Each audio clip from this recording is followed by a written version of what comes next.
Our Lenten pilgrimage this week takes place in the heart of the old city of Jerusalem at the beginning of the Via Dolorosa. Christian tradition places two moments of Jesus' passion here, the scourging and the condemnation to death. The two shrines commemorating these events are attached to the Franciscan monastery, home to the Studium Biblicum Franciscanum. Chi attraversa la Via Dolorosa non può non incontrarsi. Those who cross the Via Dolorosa cannot fail to encounter, whether they like it or not, a fairly obvious complex opposite the government school, a primary school. Opposite to the north is the complex of the Flagellation. The Church of the Flagellation is of medieval origin, like the whole tradition that fixes here the central moments of Jesus' passion. He was at Gethsemane to pray. There he was arrested, and then he was taken to what must have been the Antonia fortress. This was located here because at the end of the 19th century an ancient Roman floor was found, dating from after Jesus' time, which was given the name Lysostrotos, meaning stone-paved floor. The courtyard where Jesus' trial would have taken place. In pietra il cortile dove sarebbe avvenuto il processo di Gesù. The Church of the Flagellation was originally built by the Crusaders in the 12th century and later abandoned. In 1838 it was bought by the Franciscans and reopened. Architect Barluzzi restored it in 1929 in typical medieval style, retaining the original wall to tie it with ancient tradition.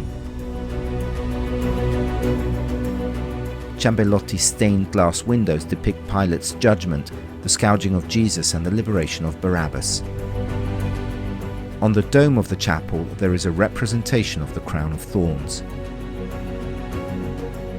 Lo stesso va detto per la cappella della condanna. In the chapel of condemnation we find not only the floor from Roman times, although later than the time of Jesus, but also a part of the building has been preserved.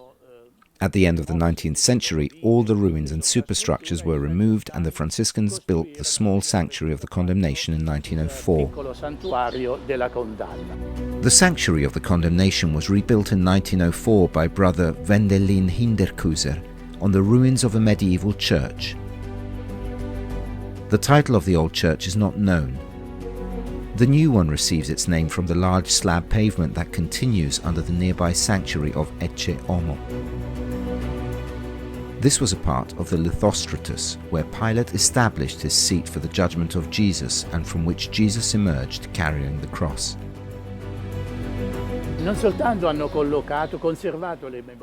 Not only have they preserved ancient memories, but they have also placed memories that came later, that were conceived by piety, by Christian devotion.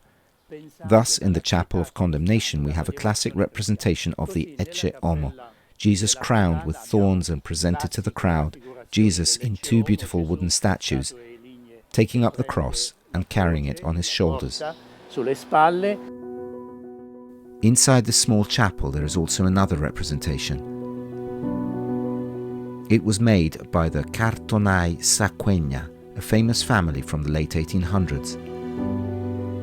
Conceived from Christian mysticism, it depicts John, the evangelist, the Lord's beloved disciple, and Mary of Magdala lifting a veil to somehow prevent Our Lady from seeing the body of the scourged and wounded Jesus.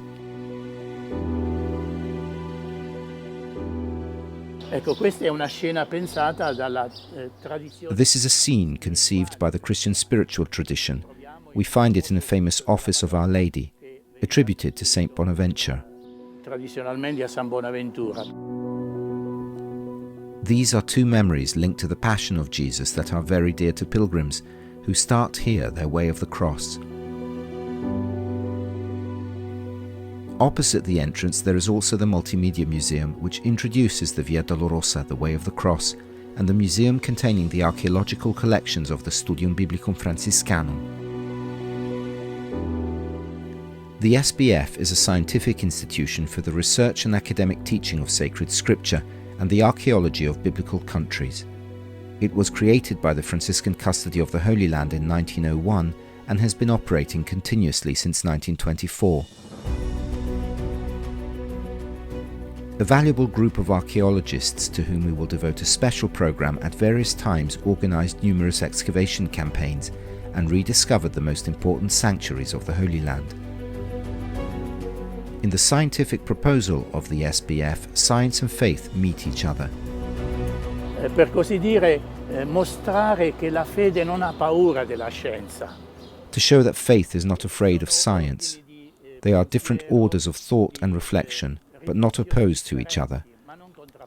The one who gave man intelligence is the one who offers him to believe. We are not watertight compartments. Reason and faith do not smear each other, but are two ways of looking at reality. The reality that surpasses us all, the divine reality, but also the human reality.